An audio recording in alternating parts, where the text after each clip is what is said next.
네, 안녕하세요. 복덕방 기자들의 이성기 기자입니다.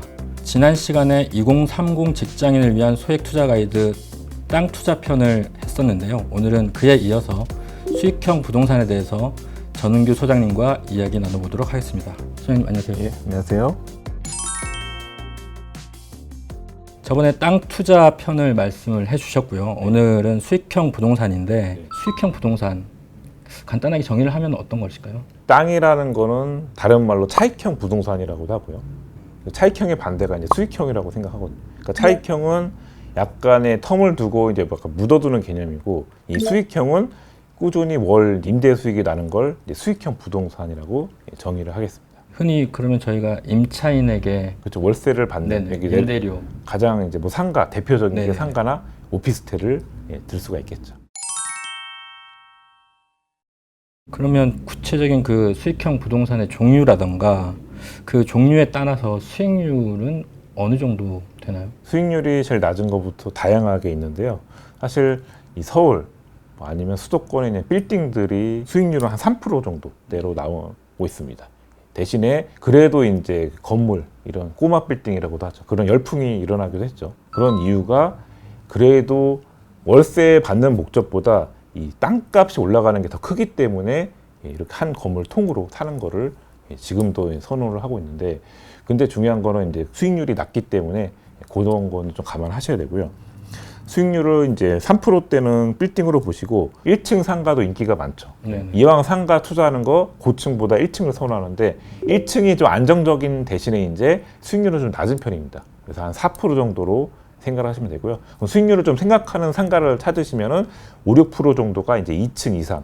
그러니까 1층을 들어오는 이제 임차인이 따로 있고 2층에는 이제 뭐 요즘은 이제 2층에 은행이 좀 많이 올라가 있죠. 1층에 이제 ATM기만 있고 2층에서 업무 공간, 뭐 학원이라든지 병원 이런 것들이 들어오고 그런 게 한 5%, 6% 정도 되고 오피스텔도 그 정도 된다고 봅니다. 그리고 제가 사실 요즘에 가장 많이 추천드리는 수익형 부동산은 바로 지식산업센터입니다. 아마 들어는 보셨을 겁니다. 일명 지산이라고 줄여서 하거든요. 이 여러 가지 수익형 모델 중에서 저는 가장 소액으로 들어갈 수 있는 지식산업센터를 추천을 드리겠습니다. 그리고 마지막으로 가장 또 수익률이 좋은 게 있습니다. 지방 다가구라든지 뭐 분양형 호텔, 평택에 보시면 또 외국인 전용 렌탈하우스라고 있죠. 미군들 상대로 하는. 그런 것들은 8%에서 10%까지 나옵니다. 근데 저는 너무 수익률만 높은 거 찾아가다가는 좀 오히려 리스크는 크다. 항상 그 법칙이 있죠. 어딜 가나. 그래서 좀 안정적으로, 왜냐하면 그 수익률 좋은 거는 공실의 위험이 있다는 겁니다. 제가 예전에 이제 몇 번 저도 이제 실패 사례가 있는데요. 제가 예전에 구매해서 다가구를 샀는데 그게 잘못돼가지고 공실에 허덕여서 오히려 월세를 받기는커녕 제가 대출이자 내기 바빴습니다. 그래서 손해본 기억도 있는데 그 이후부터는 이제 좀 제 집에서 가까운 쪽 찾다 보니까 뭐 상가라든지 지식산업센터 그렇게 좀 운영을 하고 있습니다.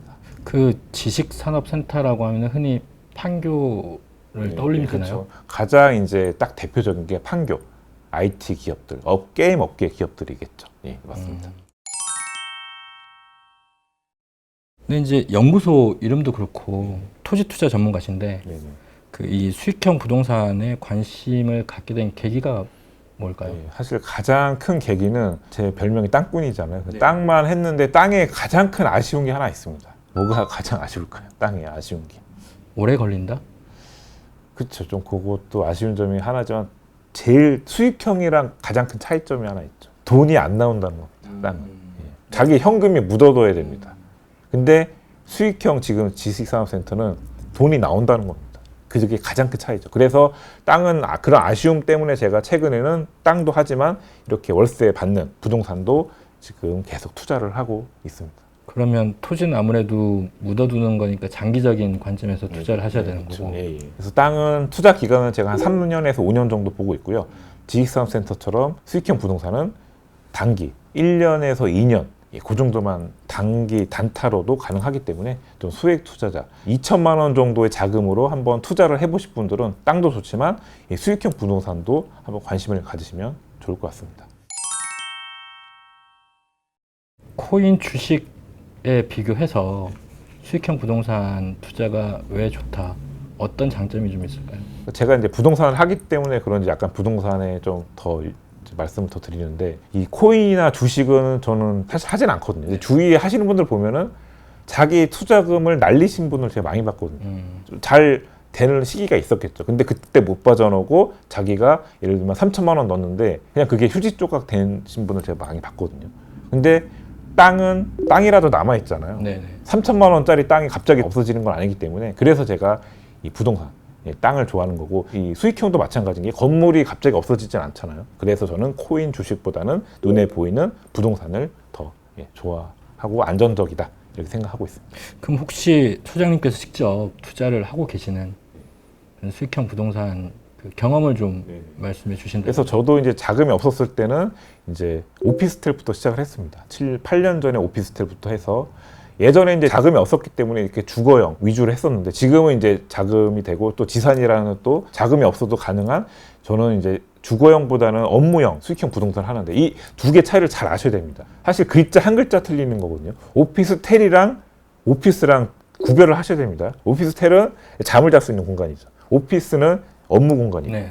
근데 잠을 자는 주거용 공간은 이게 임차인이 좀 자주 바뀌는 편입니다. 그리고 월세도 많이 못 받고요. 근데 오피스 지사는 기업을 상대로 계약을 합니다. 네. 이해되시나요? 그래서 기업이 망하지 않는 이상 오피스텔보다는 안정적으로 임대료가 밀리지 않고 공실 없이. 그 상가도 마찬가지죠. 상가도 업무용이죠. 왜냐하면 상가도 한 번 임차인이 들어오면 자기가 인테리어도 하기 때문에 나중에 나갈 때도 그 사업이 망하지 않는 이상은 잘 나가려고 하지가 않다는 겁니다. 왜냐하면 그 인테리어 비용만 해도 몇천 원에서 억대까지 가는 경우가 많거든요. 그 카페라든지 뭐 이렇게 인테리어 많이 들어가는 업종 있잖아요. 그래서 상가나 지식사업센터, 오피스 이런 쪽에다 투자를 하시면은 공실, 임대료가 안 나오는 거 그런 거는 주거형보다는 걱정을 좀 덜 하셔도 될 것 같습니다. 지식산업센터 말씀을 해주셨는데 그 드라이브인 네. 그리고 라이브 오피스 네. 이런 말 쓰잖아요. 네. 그 둘의 차이점이 어떤 걸까요? 사실 이 지식산업센터도 역사가 있습니다. 사실 아까 뭐 대표적으로 판교를 얘기하셨는데 사실 판교 전에 성남 아시죠? 성남. 옛날 성남 구시가지에 거기가 옛날 아파트형 공장이라고 혹시 들어보셨어요? 네. 아파트형 공장.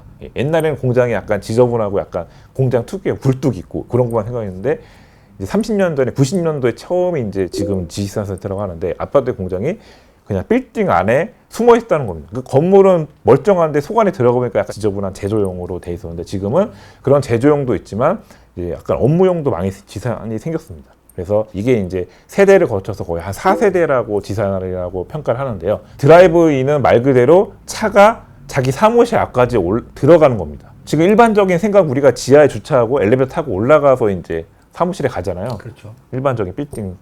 근데 드라이브인은 보통 한 5층 정도까지 있습니다. 그럼 차가 5층까지 이렇게 삥 돌아서 딱 내리면 짐을 가지고 바로 그 주차 바로 옆에 그 회사 문이 있습니다. 그런 게 드라이브인이라고 하고요. 대신에 중요한 건 이제 드라이브인은 인기도 많고 피가 많이 붙습니다. 일반 조그만 지산 평수 작은 것보다. 보통 대부분의 지산은 전용이 한 8평에서 10평 정도 사이인데요. 드라이브인은 그 차가 또 있고 평수가 좀 제조용이 많이 들어오기 때문에 좀 20, 30평대 전용이 그렇게 되면은 실투자 금액이 사실 거의 1억 좀 이상이 들어가는 편입니다. 그래서 자금이 한 1억 정도까지 모으신 분들은 이런 드라이브인을 좀 추천드리고요. 소액으로 하실 분들은 지금 아까 얘기하신 라이브 오피스 같은 거. 이게 약간 이것도 한 5세대 지산이라고 보는데요. 처음 지산을 딱 들어가시면 아무것도 없어요. 인테리어가 안 돼 있습니다. 근데 이 라이브 오피스라는 걸 한 단계 업그레이드돼서 거주까지도 가능하게, 그러니까 두 마리 토끼를 잡은 거죠. 업무도 보면서 거주도 가능하다. 그렇다고 오피스텔이 아니기 때문에 가구 수에도 포함이 안 됩니다. 그게 이 로이즘의 라이브 오피스가 최근에 생기면서 많은 인기를 끌었던 점이죠. 제가 그래서 좀 중요한 것도 하나 말씀드리면 전통 지산을 투자할 거냐 아니면 라이브를 투자할 거냐. 장단점이 있는데 전통 지산은 중간에 이렇게 그냥 칸막이만 있으니까 두 개를 터서, 그러니까 두 칸을 동시에 사셔서 큰 기업을 상대로 임차를 맞을 수가 있는데 라이브 오피스는 두 개 사도 중간에 끊을 수가 없습니다. 그 이유는 인테리어가 다 돼 있기 때문에 그 점이 가장 큰 차이점이니까요. 이 점을 명심하셨으면 좋겠습니다. 그러면 라이브 오피스 같은 경우에는 기존 오피스 개념의 오피스텔용으로도 활용할 수 있는 면이 있는데 네, 그렇죠. 대신 가구 수에는 포함이 안 된다. 네, 그렇죠. 그러니까 지식산업 자체가 네네. 포함은 안 되기 때문에 생긴 건 거의 오피스텔이랑 비슷하게 생겼거든요. 근데 오피스텔은 이제 주거용이기 때문에 포함이 되잖아요. 근데 라이브 오피스는 포함이 안 되기 때문에 그런 장점이 또 있습니다. 그럼 지금 소장님이 실제 투자하고 있는 지역은 어딘가요? 지금 제가 처음 투자한 곳이 이제 우리나라 서울 3대 지산인 제가 문정에 했습니다. 그러니까 지금 문정, 성수, 성수. 그리고 옛날 이제 공장지대였죠. 구로 디지털 단지, 네네. 가산. 그쪽이 우리나라 서울 3대 지산인데요. 그 중에 제가 문정에 초기에 제가 입주를 했었습니다. 그래서 그때 분양가가 800이었는데 지금은 2천만 원까지 가죠. 거의 2배 가까이 올랐습니다. 그래서 지금은 서울 지산은 비싸기 때문에 앞전에 평택 지산, 광명 지산, 하남 지산, 요즘은 제가 동탄이랑 평택 지산 두 군데를 하고 있습니다. 그래서 이런 지역이 아직 평당가가 1,000만 원이 안 되는 지산들이 있습니다. 그래서 중요한 거는 지금 800만 원짜리가 충분히 2배 정도, 1,500 정도는 가지 않을까 조심스럽게 예상을 하고 있습니다. 땅 투자도 그렇거니와 수익형 부동산도 마찬가지인데 특히나 이제 수익형 부동산에서는 이제 공실 위험 줄일 방법이 좀 있을까요? 사실 이제 지금 중요한 말씀 하셨는데 땅도 마찬가지고 제가 당진을 찍어드렸는데 당진에 아무데나 투자한다고 해서 돈 되는 게 아닙니다. 네네. 당진도 12개의 면이 있는데 제가 찍어드리는 면은 3군데밖에 없거든요. 거기에 투자하셔야 되고 문정도 마찬가지고 평택도 마찬가지고 그 지산 안에서도 좋은 입지를 투자하셔야 됩니다. 문정도 지금 평당가가 안 올라가는 곳이 있습니다. 그러니까 앞쪽에 문정역 쪽에는 뭐 테라타워라든지 현대직선센터는 많이 올랐는데 뒤쪽에 성동 구치소가 있기 때문에 구치소 뷰가 또 나오는 지산은 또 가격 피가 잘 안 붙습니다. 그런 점이 있고 입지를 잘 분석을 해서 또 대기업 브랜드 웬만하면 좀 대기업 브랜드 위주로 들어가고요. 또 랜드마크가 중요합니다. 전 조그만 지산에 투자하는 것보다 평당가가 좀 있다고 하더라도 랜드마크, 그러니까 대기업 브랜드 이 두 가지만 충족되고 또 그 브랜드 안에서도 코너 자리냐 엘리베이터 옆이냐 이런 것도 잘 따져야 됩니다. 보통 오피스텔은 엘리베이터 옆을 별로 싫어하잖아요. 시끄럽다고. 근데 오히려 지산은 거꾸로입니다. 사람들이 찾아와서 엘리베이터 열었을 때 바로 앞에 보이는 그런 곳을 좋아하거든요. 노출도가 잘 되는 곳. 그런 곳을 잘만 찍어서 이제 보신다고 하면은 저는 공실 없이 그런데 먼저 이제 채워지기 때문에 그런 거를 잘 염두하시기 바랍니다. 그럼 땅도 마찬가지로 역시 현장 답사가 필수겠네요. 네, 맞습니다. 그래서 사실 이제 땅은 이제 눈을 보고 투자하는 건데 지산을 좀 조심해야 될 게 물론 이제 이미 지어진 지산을 사면은 당연히 지어진 걸 보고 사는 거지만 좀 저는 이제 분양 현장에 있는 거를 많이 사거든요. 그러면 분양한다는 거는 현재 눈에 보이는 게 없습니다. 부지만 닦여 있고 아직 공사도 안 들어간 현장도 많거든요. 그래서 모델하우스만 보고 투자를 하셔야 되는데 그러니까 평면도만 보고 투자를 할 수 있다는 거죠. 그래서 이게 과연 2, 3년 뒤에 완공이 됐을 때 이제 미래 가치가 얼마나 좋아질지. 그러니까 저는 땅을 하던 사람이기 때문에 제가 이제 지산도 전 잘한다고 생각하거든요. 왜냐하면 미래를 예측하는 그런 점이 조금 이제 일반인들보다는 조금 이제 더 눈이 좀 밝기 때문에 앞으로 2, 3년 뒤에 어떤 일이 벌어질까 좀 뉴스라든지 그런 걸 좀 많이 관심 가지셔서 예를 들면 동탄은 GTX, A노선 그런 게 들어오잖아요. 저도 그것 때문에 지금 동탄에 투자하고 있고 이제 평택에 이제 예전에는 고덕 신도시 지산을 투자해서 거기 삼성이 당이 들어오니까 동은 누구나 알고 계시고 또 포승이라고 또 있습니다. 평택역 지금 제가 포승에 투자하고 있는데 거기도 평택 항이 있고 거기도 이제 전철 당진역 다음에 바로 이 포승 안중역이라고 있거든요. 전철이 또 서울과 연결되기 때문에 그 전철 때문에 포승도 뜬다 보시면 되고 그런 개발 호재가 있는 지역에 투자하시면 실패를 보지 않는다고 생각을 합니다. 땅도 그렇고 지금 말씀하시는 수익형 부동산도 그렇고 사는 것도 중요하지만 언제 팔까 오를 때도 마찬가지고 혹시나 떨어졌을 때도 손해를 덜 보는 방법 오를 때는 언제 가치를 최대화해서 팔 수 있을까 어떻게 판단하시나요? 그래서 이 지산의 장점이 바로 전매가 된다는 거거든요. 그러니까 건물을 2, 3년 뒤에까지 기다릴 필요가 없이 전매에 제한이 없습니다. 그래서 1년 정도 뒤에 건물이 이제 아무것도 없었을 때 이제 투자를 해놨다가 건물이 한 중간 정도 올라갔을 때는 사람들이 지금 예전에 아무것도 없었는데 지금 건물이 올라가면 관심을 갖거든요. 이게 저게 뭐지? 그러면 그때부터는 이제 사람들이 이제 달려들기 시작하거든요. 그때 분위기 좋은 타이밍에 피를 2천만 원 주고 사서 저는 2천만 원 피 주고 파는 게 제 특기거든요. 그럼 2천 투자해서 2천 수익을 보면 100% 수익을 2배의 수익을 내는 거잖아요. 그래서 크게 수익은 안 벌더라도 이렇게 불려 나가면 오히려 저보다 더 대박을 낼 수 있는 기회가 있기 때문에 하나하나 차근차근 이렇게 전매를 통해서 단타로 지식산업센터의 한번 매력에 빠져보셨으면 좋겠습니다. 실제 하셨던 것 중에 가장 적절한 매도 타이밍이었다. 그 사례 하나만 말씀을 해주시죠. 제가 이제 광명 지산이었는데요. 광명도 지금 아무것도 없었는데 광명 KTX가 들어서면서 많이 좋아졌잖아요. 그래서 초기에 광명 지산이 뭐 많이는 안 들어왔지만 몇 개가 들어왔었거든요. 그때 초기에 제가 분양가가 그때 지산이 700만 원도 안 됐었거든요. 네. 그래서 600, 700 정도에 제가 투자해서 단기로 거의 2.5배 정도 수익을 냈거든요. 예, 그런 식으로 먼 미래를 보는 게 아니고 한 1년에서 1년 반만 기다린다 하더라도 이런 큰 호재, 대형 호재가 있는 지역은 충분히 2배 정도 수익 내는 거는 그렇게 어렵지 않다. 지금도 마찬가지입니다. 예, 그런 지역을 딱딱 잘 이렇게 찍어 보시기 바랍니다. 오늘 수익형 부동산에 대해서 키워드 3가지만 좀 꼽아주시죠. 이 소액 투자, 2030은 이제 자금이 없기 때문에 저처럼 이제 지식산업센터, 분양 이런 걸 하시는 걸 가장 추천드리고, 만약에 본인은 지산 이런 거 분양하는 거 싫다 하면은 사실 경공매를 사실 투자하는 게 사실 그것도 맞는 방법입니다. 요즘은 사실 금리가 올랐기 때문에 그에 맞게 경매 물건이 지금 많이 쏟아지고 있는데요.